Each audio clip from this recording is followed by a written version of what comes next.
Hello बच्चों, मैं बसंत कुमार गुप्ता। आज जो चर्चा हो रही होगी वो था द्रव में गिरते किसी ठोस पर प्रभावी बल और त्वरण। हमने आपको दृढ़ता गुणांक की परिभाषा बता दिया। अब आता है कि कोई ठोस किसी द्रव में अगर गिर रहा है तो उस पर प्रभावी बल कितना लगेगा।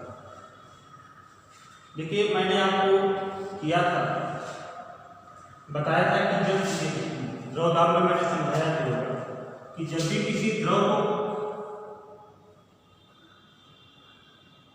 किसी वस्तु को किसी द्रव में डालते हैं, पूरा या जितना भाग होते डालते हैं, तो द्रव द्वारा उस पर एक उत्प्लावन बल काम करता है ऊपर की,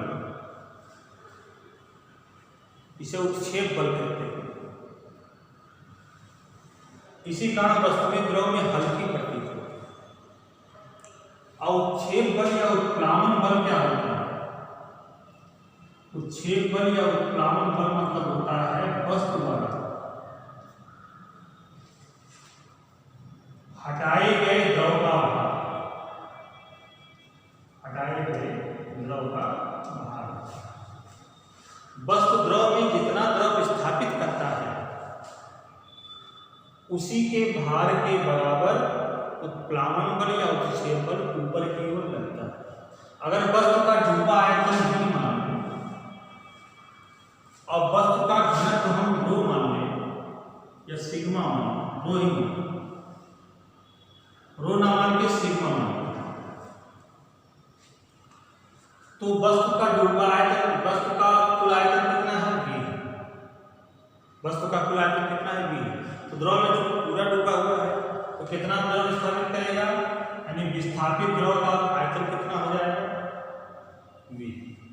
और अगर विस्थापित द्रव का घनत्व, द्रव जो उसमें वस्तु का घनत्व हमने सिग्मा माना और द्रव का घनत्व रो माना, तो वस्तु विस्थापित द्रव का आयतन कितना होगा? द्रव्यमान कितना होगा? द्रव्यमान बराबर होता है आयतन गुणे घनत्व। ये विस्थापित द्रव का घनत्व द्रव्यमान, और द्रव्यमान में अगर v का गुणा कर दे तो क्या आ जाएगा? विस्थापित द्रव का भार।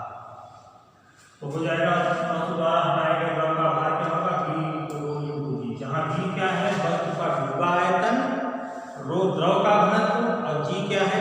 पृथ्वी त्वरण है। यह ध्यान रखिए, ये मैंने द्रव दाब में पढ़ाया, ठीक है। अब आगे चलते हैं। तो हमारा मकसद क्या है? मान लीजिए कोई वस्तु है, छोटी वस्तु है या कोई वस्तु है, किसी द्रव में गिर रही है, किसी द्रव में ये गिर रही है, नीचे जा रही है, ये वस्तु है। वस्तु का जो आयतन है, वस्तु का आयतन वो कैपिटल V है। घनत्व हमने मान लिया सिग्मा, घनत्व क्या माना? सिग्मा। जो वस्तु है उसका घनत्व क्या माना? सिग्मा। और द्रव का घनत्व मान लीजिए रो। इसे द्रव में गिरे, इसका घनत्व क्या है? रो। तो देखिए, वस्तु पर दो बल काम करेंगे। पहला तो इसका भार काम करेगा यानी, और दूसरा काम करेगा उत्क्षेप बल काम करेगा ऊपर। तो पहला बल क्या काम करेगा? वस्तु का भार नीचे की, वस्तु का भार को W और उत्क्षेप बल को W। तो कितना हो जाएगा? W बराबर भार क्या होता है? ये अधिक द्रव्यमान बराबर होगा आयतन गुणे घनत्व, तो आयतन हो जाएगा V इंटू सिग्मा इंटू। आप एक काम करिए, वस्तु के आयतन को V मान लीजिए, घनत्व रो मान लीजिए, घनत्व इसका रो मान लीजिए और द्रव के घनत्व को मान लीजिए सिग्मा। बस सुधार लीजिए, घनत्व क्या मान लिया? रो, और द्रव का घनत्व क्या मान लिया? सिग्मा। तो वस्तु का भार नीचे की ओर काम करेगा mg, भार क्या होता है mg, और द्रव्यमान लिखते हैं आयतन गुणे घनत्व। घनत्व वस्तु का कितना माने हैं? रो। ये समझ में आया? एक ही दिशा में काम करेगा, नीचे की। क्लियर हो गया? और उच्छेद बल काम करेगा, उच्छेद बल, उच्छेद वो क्या हो जाएगा? डब्ल्यू। वो क्या होता है? वस्तु द्वारा विस्थापित द्रव का भाग। तो वस्तु का पूरा आयतन हुआ है, तो ये फार्मूला हो जाएगा V सिग्मा उच्छेद बल कितना हो जाएगा? V into sigma. सिग्मा द्रव का घनत्व है, G R का घनत्व। तो गुरुत्व अब चूंकि वस्तु द्रव में गिर रही है, परिणामी बल कितना काम करती है? दो बल काम करें तो परिणामी बल क्या हो जाएगा? वस्तु पर परिणामी बल नीचे की ओर लगने वाला, चूंकि वस्तु द्रव में क्या हो रही है? वस्तु द्रव में क्या हो रही है? द्रव में गिर रही है, इसका मतलब क्या होगा? ये ज्यादा होगा। समझ में आ रहा? भार ज्यादा होगा, उच्छेद बल कम होगा।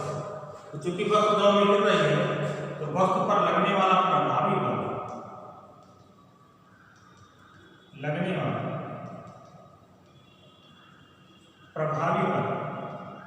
यह बराबर क्या हो जाएगा?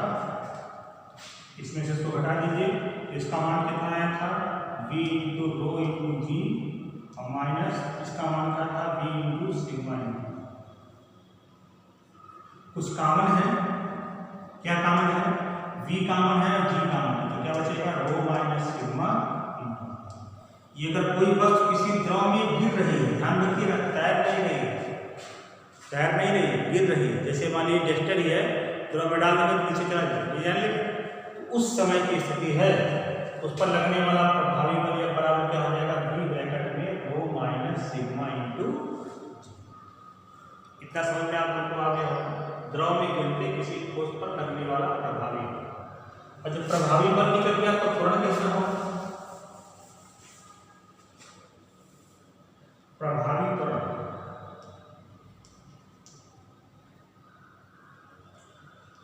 त्वरण, ये बराबर क्या हो जाएगा? द्रव बराबर मान बटे मान रखो प्रभावी बल का, तो V ब्रैकेट में रो माइनस सिग्मा इंटू जी बटे m का मान क्या होगा? मान बराबर आयतन बटे V से V कट जाएगा, तो A बराबर क्या हो जाएगा?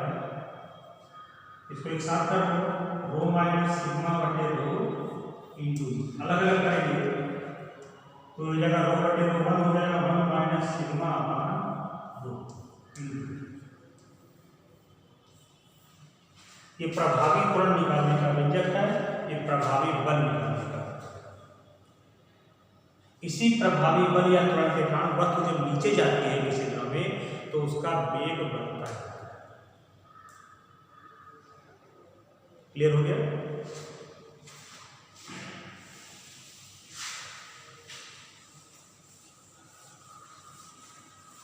ये तो था प्रभावी बल और प्रभावी त्वरण। अब जैसे मान लीजिए कोई वस्तु जो है, छोटी वस्तु, जैसे बरसात की बूंदी है, छोटी सी बूंदी, कोई वस्तु जो है किसी अनंत विस्तार वाले, अनंत विस्तार मतलब जिसका फैलाव ज्यादा हो, गहराई ज्यादा हो, किसी अनंत विस्तार वाले द्रव में गिर रही है। हमारा अगला टॉपिक है सीमांत चाल या वेग, या चाली समझिए या वेग समझिए, दोनों का मतलब। सीमांत, मान लीजिए कोई द्रव, कोई वस्तु अनंत विस्तार के किसी समान माध्यम में, किसी समान, मान लीजिए कोई वस्तु किसी समान द्रव में, अनंत विस्तार के किसी समान द्रव में नीचे की ओर क्या करेगा? गिर रही है। तो इस पर लगने वाला प्रभावी बल क्या हो जाएगा? ये बराबर मैंने बता दिया था, क्या होता है? 1 minus sigma into rho, V bracket में रो माइनस सिग्मा, और इस पर प्रभावी त्वरण क्या हो जाएगा? 1 minus rho upon sigma upon rho into कितना हो जाएगा? इसका नीचे की ओर। तो इस प्रभावी वस्तु पर लगने वाले इस प्रभावी बल या प्रभावी त्वरण के कारण वस्तु का वेग क्या हो जाएगा? निरंतर, ये स्थिर द्रव है, ध्यान रखें, ये स्थिर पूर्ण समान स्थिर द्रव है।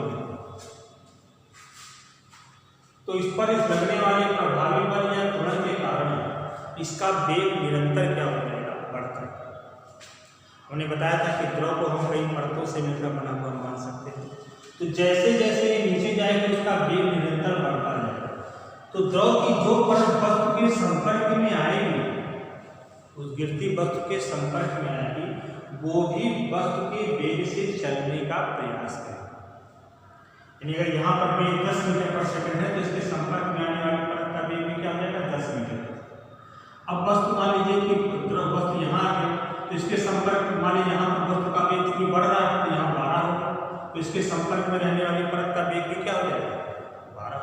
यानी जैसे जैसे वस्तु नीचे आएगी वस्तु का वेग बढ़ता जाएगा, तो उसके संपर्क में आने वाली द्रव की परतों का परत भी उसी वेग से चलने का प्रयास करेगी, क्या उसका भी वेग वही हो जाएगा। तो इसका मतलब ये होगा जैसे जैसे द्रव नीचे आएगा, द्रव की विभिन्न परतों का वेग भिन्न बढ़ने लगेगा। ऊपर वाले का कम, नीचे वाले का ज़्यादा और नीचे वाले का और ज़्यादा, ऐसे विभिन्न परतों का वेग भिन्न भिन्न हो जाएगा, अर्थात एक सापेक्ष गति उत्पन्न हो जाएगी। और जब सापेक्ष गति उत्पन्न हो जाएगी, तो द्रव की विभिन्न परतों के बीच एक सापेक्ष गति उत्पन्न होती है, तो आपको पढ़ेंगे कि इसमें एक श्यान बल यानी घर्षण बल क्रिएट हो जाएगा, उत्पन्न हो जाता है, जो इस वस्तु की गति का क्या करेगा, विरोध करेगा। वस्तु की गति का क्या करेगा, विरोध करेगा। प्रारंभ में इसका मान कम होगा, पर जैसे जैसे वस्तु का वेग बढ़ता जाएगा, द्रव के विभिन्न परतों का वेग बढ़ता जाएगा, वैसे वैसे उस श्यान बल का मान भी क्या हो जाएगा, बढ़ता है।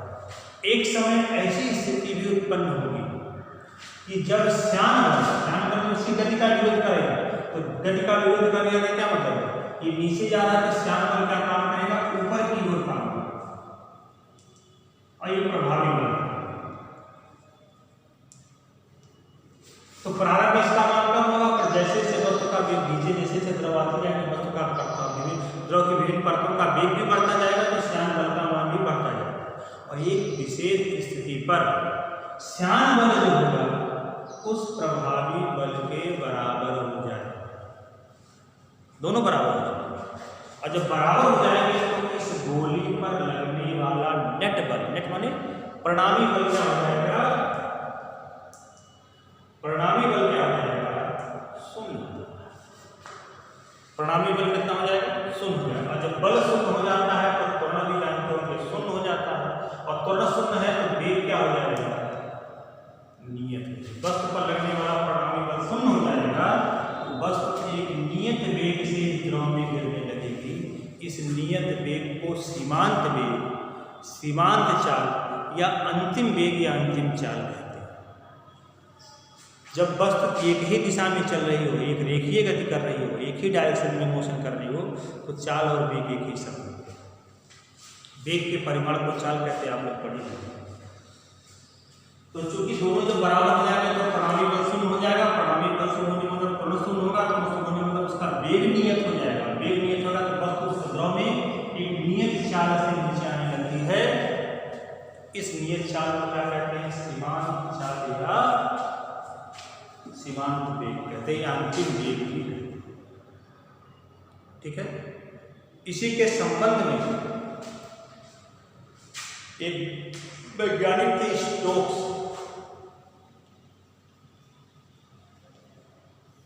उन्हीं का एक नियम दिया है श्यान बल के संबंध में। यदि इस्माल आर त्रिज्या की एक सूक्ष्म गोली अनंत विस्तार वाले किसी पूर्ण समान माध्यम में सीमांत चाल v से गति करे, तो उस पर लगने वाला, उसकी गति का विरोध करने वाला जो श्यान बल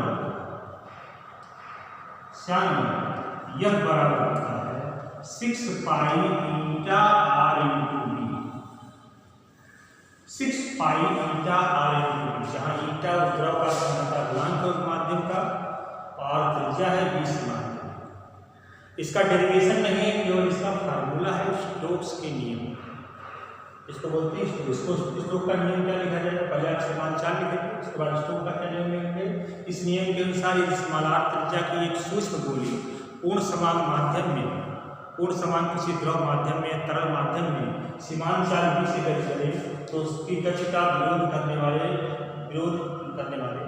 उससे गति उस पर लगने वाला जो स्यान बल होगा यह बराबर 6 पाई ईटा r इंटू v। क्लियर हो गया? इसे कहते हैं स्टोक्स लॉ। सीमांत चाल समझ में आया स्टोक्स का नियम से। अब आता है सीमांत चाल के लिए व्यंजक क्या है। सीमांत चाल के लिए आपको व्यंजक बताना है, तो इसके बारे में चर्चा आपके कल करेंगे। कल इसका लास्ट पार्ट है, इसके बाद ये खत्म हो जाएगा और कल ही आपको उनको न्यूमेरिकल भी देंगे और कुछ दिन बाद मंडे से आप लोगों को हमें नोट्स की फोटोकॉपी आपको भेजते रहेंगे। प्रयास करेंगे कि मंडे से आपको फोटोकॉपी देंगे ताकि आप उसको करते रहें। समझ में आ गया? तो आज की चर्चा यहीं तक होगी, बाकी चर्चा कल करेंगे।